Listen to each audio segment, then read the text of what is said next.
안녕하세요. 토양학 기출문제풀이의 윤준원입니다. 오늘은 2018년도 제36회 문화재 수레기술자 식물보호 A형 51번부터 55번까지 풀어보도록 하겠습니다. 문제는 큐넷 전문자격 시험란에 가면은 그 36회 문화재 수레기술자 식물보호 기출 문제들이 있습니다. 거기서 출력하셔서 보시면 되겠습니다. 구독과 좋아요 많이 눌러주세요. 토양학 과목이 어렵다고들 해서 제가 이렇게 동영상을 올리고 있는데요.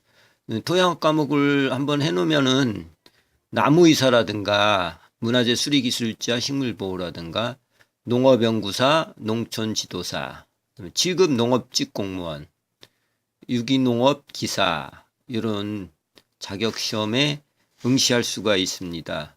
실력이 많이 향상되면 다른 과목보다 점수 올리기가 한번 해놓으면 점수 올리기가 좀 무난하니까 처음에 어렵더라도 계속 저희 강의 들어주시면 감사하겠습니다.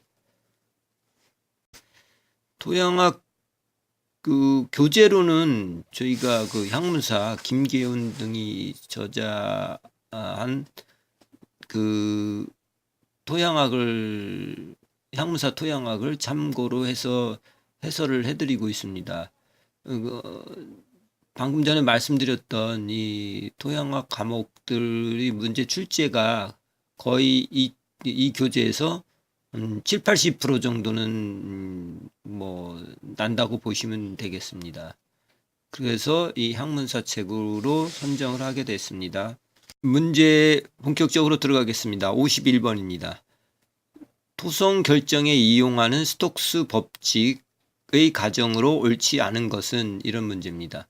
우선 스톡스 법칙을 아셔야 되는데 스톡스 법칙이라는 거는 침강하는 속도는 액체의 점성 계수에 반비례하고 입자의 비중과 입자 반지름의 제곱에 비례한다는 얘기입니다. 뭐냐면은 그 액체가 있는 속에다가 토양의 알갱이들을 넣게 되면 그게 떨어지면서 떨어지는데 그거를 측정을 하는데 이 스톡스 법칙이 적용된다는 말입니다.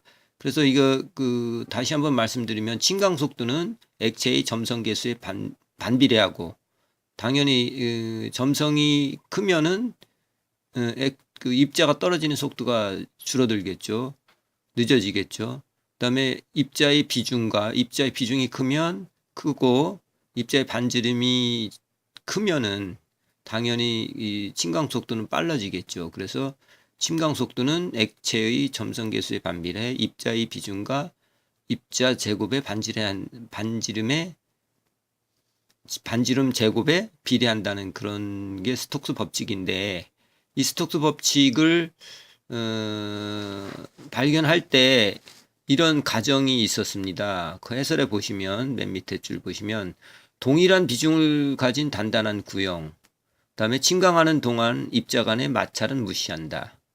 그 다음에 두 번째로 입자들은 액체 분자들의 브라운 운동의 영향을 받지 않을 정도로 충분히 크다. 그 다음에 세 번째로 하강 입자에 대한 저항이 전적으로 액체의 점성에 의하여 지속되므로 하강 속도는 일정한 한계를 초과하지 않는다. 이런 가정으로 스톡스 법칙을 이제 만들었습니다. 그래서 그 지문을 한번 볼까요? 이 가정에 대한 거 옳지 않은 거를 고르는 건데 1. 토양 입자는 단단한 구형으로 동일한 입자 밀도를 갖는다. 맞는 거죠. 그 다음에 2번 입자가 침강할 때 입자 사이의 마찰은 무시한다. 맞죠? 3번 입자의 침강 속도는 난류 현상이 일어나는 임계 속도를 초과하지 않는다. 맞는 지문입니다. 4번 입자는 액체 분자의 불안 운동을 받지 않을 정도로 충분히 작다. 틀린 지문이죠. 충분히 커야 됩니다. 이 불안 운동이라는 거는 이 어느 정도의 크기가 커야 되는데 너무 작으면은 이게 그런 뭐 예를 들어서 꽃가루 같은 게 엄청이 비중도 작고 무게도 이제 작고 이럴 경우 그거를 물속에 넣었을 때, 액체 속에 넣었을 때 이게 막 그 불규칙하게 운동을 합니다. 침강하는 게 아니라. 그래서 어느 정도 불화운동 영향을 받지 않을 정도로 충분히 커야 되기 때문에 4번 질문이 답입니다. 이거는 스톡스 법칙을 다시 한번 써봤습니다. V는 9분의 2 곱하기 2타분의 R 자승 G 로 P 마이너스 로 F입니다. 여기서 아까 얘기한 이타라는 거는 액체, 유체의 점성 개수가 되겠고, R 자승은 입자의 반지름이 되겠고, 그 다음에 G는 중력 가속도, 그 다음에 로는 유체의 밀도가 되겠습니다. 그래서 이게 아까 말씀드린 대로 말로 다 풀어서 스톡스 법칙을 설명하면 입자의 속도는 그 유체의 점성 개수에 반비례하고 반지름 자승의 비례, 그 다음에 중력 가속도와 입자의 밀도에 비례한다. 이렇게 생각하시면 되겠습니다. 52번입니다. 현행 우리나라 토양환경보조법상 토양오염 기준과 관련된 사항으로 옳은 것을 모두 고른 것은 했습니다. 기억, 토양오염 기준에는 우려 기준과 대책 기준이 있다. 맞습니다. 우리나라 토양오염 기준은 우려 기준이라고 그래갖고 사람의 건강, 재산이나 동식물의 생육에 지장을 줄 우려가 있는 토양의 기준을 정해놨습니다. 환경부령 우려요, 물론. 그거를 초과했을 때, 우려 기준을 초과했을 때는 또 대책 기준이라는 것까지 마련해졌습니다. 두 가지가 있습니다, 기준이. 그래서 맞는 질문이고, 2번, 우려 기준은 1지역과 2지역으로 구분된다. 이건 틀린 질문입니다. 그 밑에 해설 보면 1지역, 2지역, 3지역, 세 가지 지역으로 나눠져 있습니다. 그래서 1지역은 전답, 과수원, 목장용지, 광천지, 우리가 살고 있는 주거지, 학교용지, 이런 동이고, 이 지역은 임야, 염전, 창고용지, 하천, 유지, 수도용지, 이런 데가 되겠고요. 3지역은 공장용지, 주차장, 주유소용지, 도로, 철도, 제방, 요 정도가 되겠습니다. 그래서, 니은은 세 지역으로 나눠져 있는데, 1지역, 2지역이라고 해서 틀린 질문이고요. 3번 카드뮴 구리 비소의 1지역 우려 기준이 4, 150, 25mg/kg이라면 1지역 대체 기준은 각각 12, 450, 75mg/kg이다. 이 말은 무슨 얘기냐면은 우려 기준의 3배를 대책 기준으로 마련해 놨기 때문에 이 지문은 맞는 겁니다. 카드뮴이 4라고 치면 우려 기준이 4라고 치면 대책 기준은 그 3배인 12가 되겠고, 구리 같은 경우 150이거든요. 근데 구리 같은 경우는 150이니까 3배, 대책 기준은 그 3배인 450이 되겠습니다. 이런 식으로 해서 3배씩, 우려 기준의 3배를 대책 기준으로 마련해 놨기 때문에, 디귿은 맞는 지문입니다. 니을, 코발트, 세슘, 스트로튬은 토양 환경 보존상 토양 오염 물질이다. 이거는 틀린 지문입니다. 이거는 토양 오염 물질은 아니고, 이건 이제 원자력 지역에 특별한 환경 조건 하에서 이제 규정되어 있기 때문에 토양 오염 물질은 아니고요. 요 뒤쪽에서 보시면 알다시피 중요하니까 그거는 해놓아서 알아두시면 되겠습니다. 그래서 답은 기억과 그다음에 디귿이 들어가 있는 2번이 정답입니다.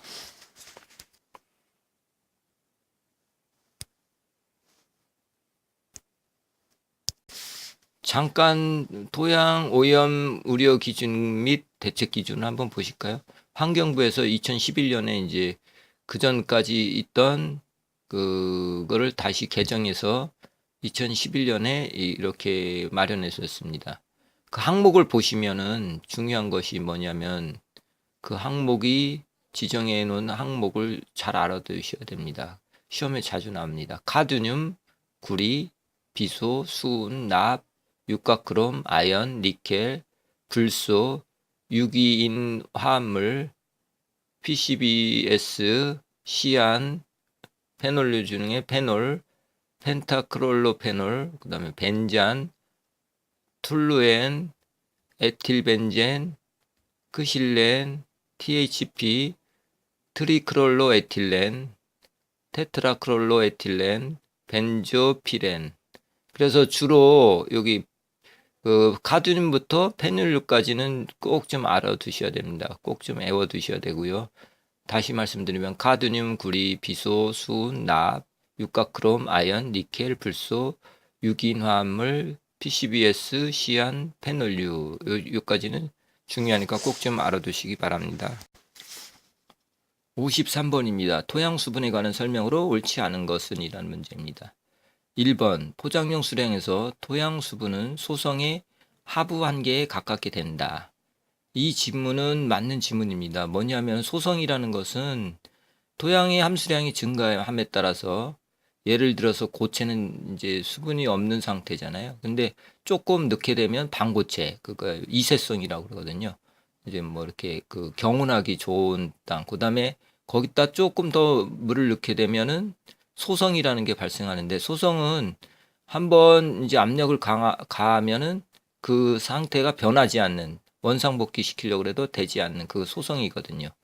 뭐 예를 들어서 찰흙이라고 생각하면 되겠죠. 근데 소성에서 다시 물을 더 넣게 되면은 액성으로 이렇게 변합니다. 그러니까 소성은 그 반고체하고 액성 사이의 그 성질이라고 생각하면 되겠습니다. 그래서 그 포장용 수량이라는 거는 이제 그 중력수가 빠진 상태의 그 수분이잖아요. 그렇기 때문에 이거는 소성의 하부 한계에 가깝게 된다는 것은 맞는 지문이 되겠습니다. 2번 중력수란 포장용 수량과 위조점 사이에서 쉽게 배수되어 빠져나가는 토양수를 말한다. 틀린 거죠. 그 중력수라는 것은 포화 수량에서 물이 가득 찬 상태에서 그 중력에 의해서 빠져나간 그 중력수에 빠져나가서 그 포장용 수량이 되지 않습니까? 그래서 요거는 틀린 지문입니다. 이건 포화 수량에서 포장용 수량 사이가 중력수가 되기 때문에 2번은 틀린 지문이고요. 3번 흡수개수에서 토양 수분은 토양 표면에 강하게 결합되어 있는 오직 수증기 상태로만 이동할 수 있다. 맞는 상태입니다. 맞는 지문입니다. 그 다음에 4번 포화 상태의 토양 용적 수분 함량은 전체 공급률과 같다. 이 말은 무엇이냐면은 포화 상태라는 건 물이 가득 차 있는 상태이기 때문에 공국도 수분으로 다 가득 차 있기 때문에 토양 용적 수분 함량이라는 게 그 공급률, 전체 공급률과 같다는 얘기죠. 공기가 없는 토양 용적 수분 함량으로만 이 공급률을 구할 수 있겠죠. 그래서 4번 지문도 맞는 지문입니다. 이 표를 한번 보실까요? 이 표는 상당히 중요한 표입니다. 이거를 이해를 하셔야만이 문제를 이렇게 풀 수 있겠습니다. 그래서 이제 오른쪽부터 이렇게 한번 보실까요? 오른쪽 상이 포화 상태죠. 이제 물이 비가 내려서 이제 토양이 그 물로 가득 찼을 때를 포화 상태인데 그때의 압력은 0이고 이때는 식물들이 이용할 수 없겠죠. 근데 이게 2, 3일 지나면은 그 중력이 작용해요. 그래서 이제 작용하다 보니까 그 밑으로 이제 빠지고 이게 이제 중력수고요. 빠지다 보면 2, 3일 지나면 그 공국에 남아있는 소공국과 중공국에 남아있는 그 수분이 이제 포장용 수량이 되겠습니다. 그때의 그 압력은 0.033 메가파스칼. 이 숫자 좀 이렇게 잘 알아두셔야 되겠습니다. 마이너스 0.033 메가파스칼이 되고 이 포장용 상태에서 이제 쭉 가다 보면 위주점으로 이제 넘어가겠죠. 이제 그 물이 다 빠져나가서 식물이 흡수할 수 없는 상태까지 가죠. 근데 요거는 이제 그 사이 포장용 수량하고 위저점 사이가 이제 식물이 이제 이용할 수 있는 수분인데 그 사이에 보시면 수분 당량이라고 적혀 있지 않습니까? 그거는 수분 당량이라는 거는 그 중력의 한 1000배 정도를 갖고 회전을 이제 그 토양을 이제 돌려봅니다. 그러면 그 회전에서 원심력에 의해서 이제 물이 빠져나가고 남아있는 수분을 수분 당량이라고 합니다. 이 수분 당량은 포장용 수량하고 위조점 사이에 위치하고 있습니다. 그래서 보통 포장용 수량이나 수분 당량은 같은 것으로 볼 수도 있습니다. 수치는 마이너스 0.05 메가파스칼에서 0.1 메가파스칼 정도 되고요. 근데 위조점이 마이너스 1.5 메가파스칼이죠.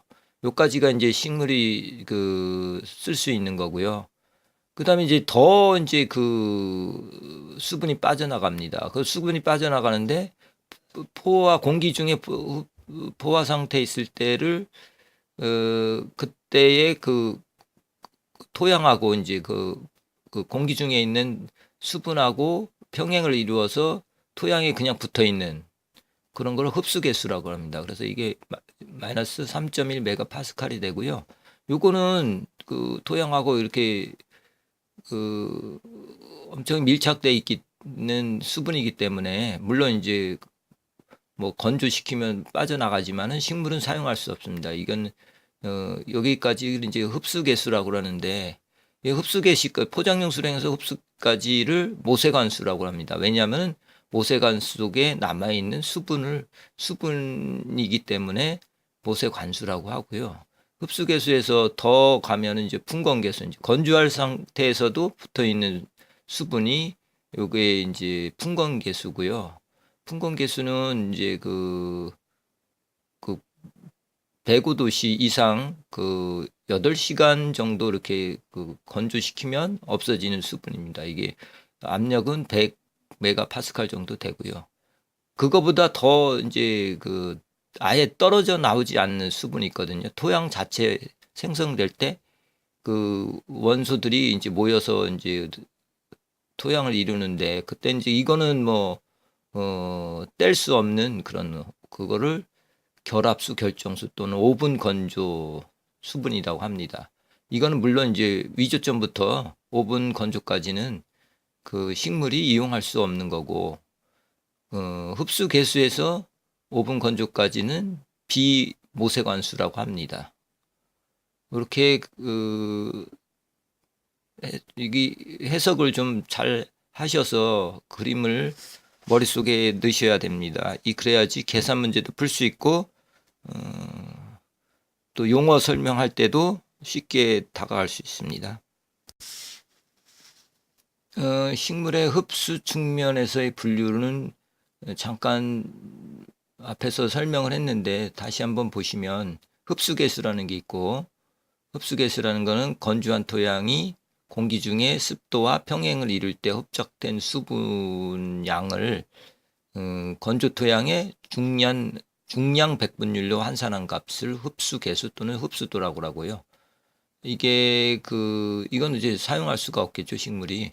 근데 거친 모래분이 많을수록 흡수도는 작아지고 점토나 부식이 많을수록 커진다. 흡수 개수가 이제 모래 성분이 많을 때는 작아지고 점토 부식이 많을 때는 커진다. 흡수 개수 이런 얘기고요.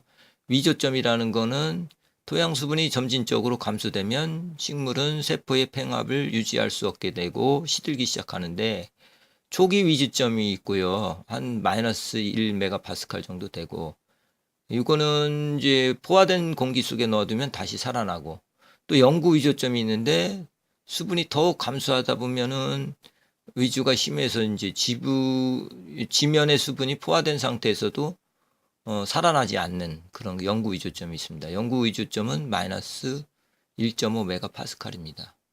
그다음에 포장용 수량은 강우나 관계된 물이 시간이 흐르면서 큰 공국에 있는 과잉 수분은 중력에 의해서 이제 하중으로 이동하고 2, 3일 후에 이제 지나면 그 남아있는 그 수분을 얘기하는데요. 이때 이제 그 식물이 이용할 수 있는 최대의 수분 상태인데 그 메트릭 포텐셜이 마이너스 33 K 파스칼, 킬로 파스칼 이렇게 얘기합니다. 이거는 아까 얘기한 0.033 메가 파스칼하고 같은 얘기입니다. 포장용 수량의 그 단위도 알아두셔야 되겠고요. 포장용 수량일 때의 그 압력, 수분 포텐셜도 알아두셔야 되겠습니다. 이게 마이너스 33 킬로 파스칼이라는 거. 그 다음에 최대 수분 용량이 있습니다. 최대 수분 용량은 토양의 모든 공급이 물로 채워진 상태, 그러니까 이제 포화 상태죠.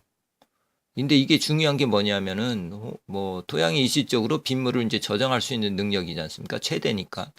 그게 넘치면 이제 홍수가 되겠죠. 그러니까 이제 홍수 조절 기능을 이제 알아볼 때는 최대 수분 용량으로 이제 알아봅니다.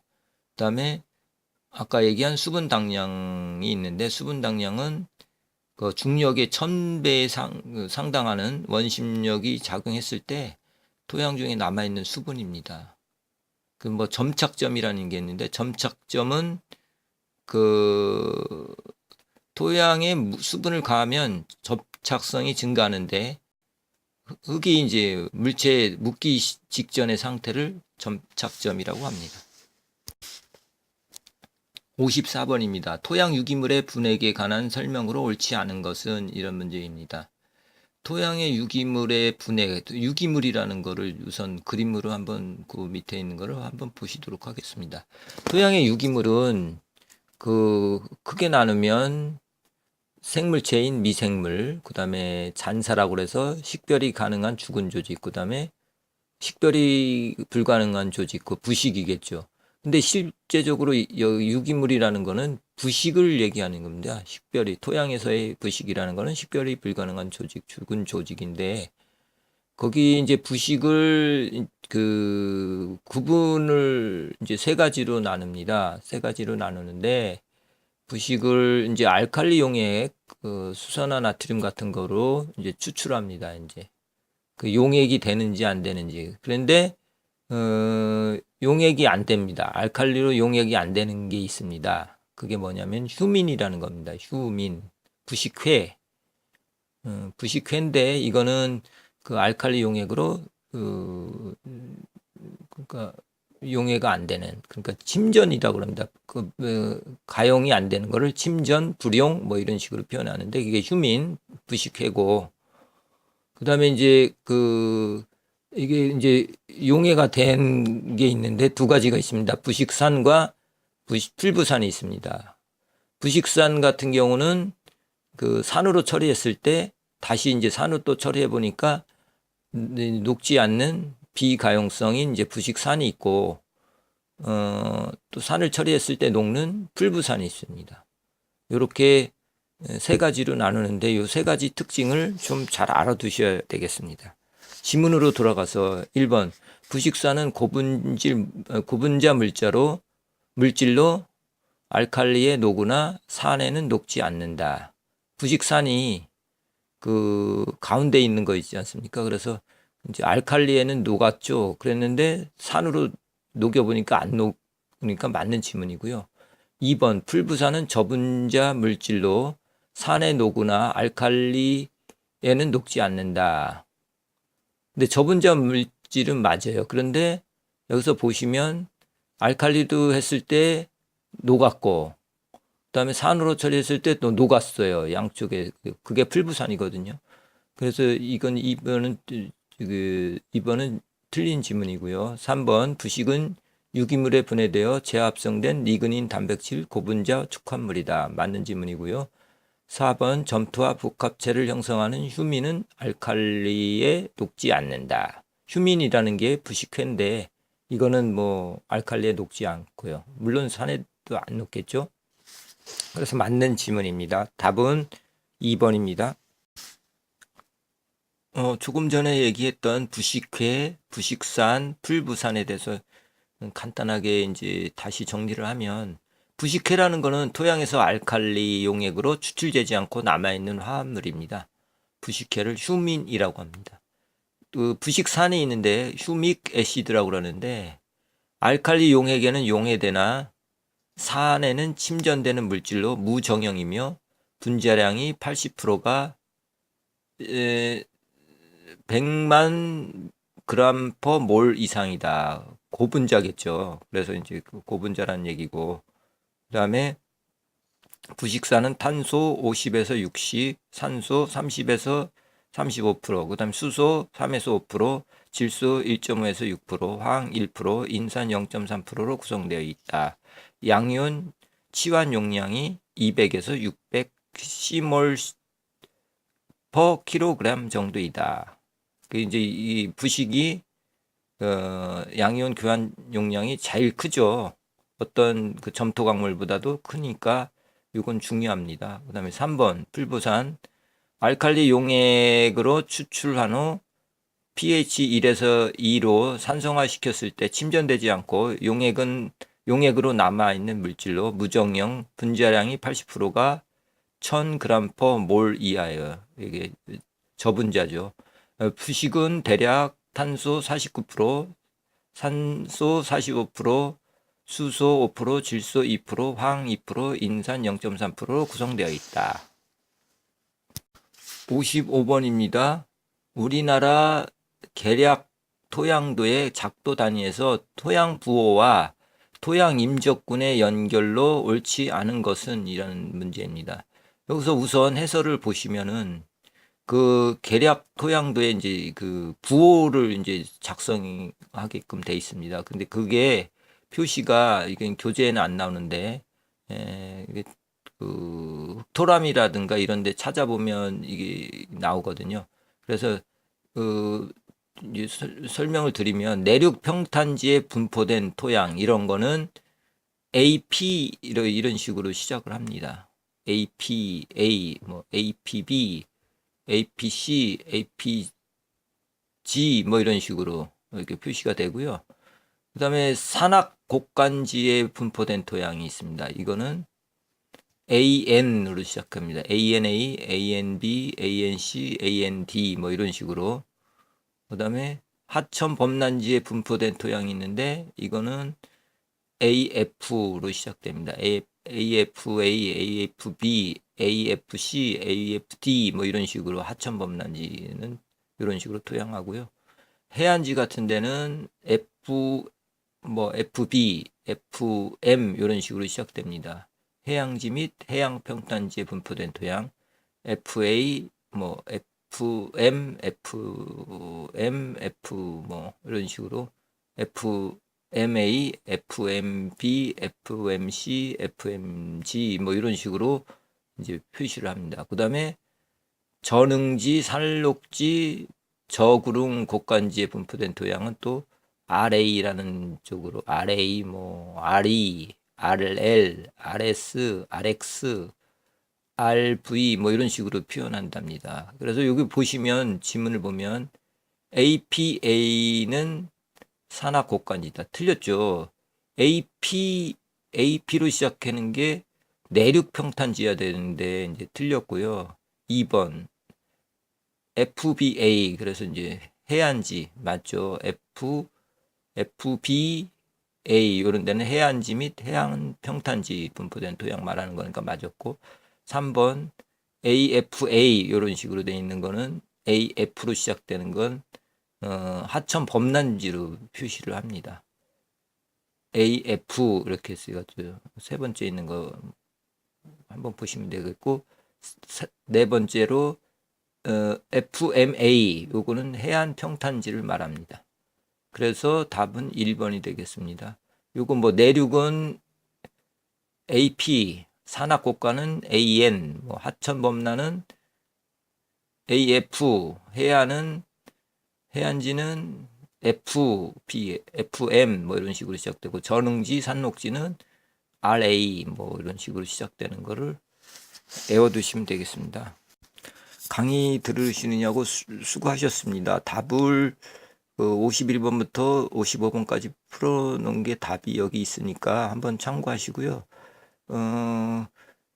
제가 동영상 여러 개 토양하게 돼서 올려놨으니까 제 거 계속 이제 받아보시고 싶으면 구독과 좋아요 많이 눌러주세요. 감사합니다.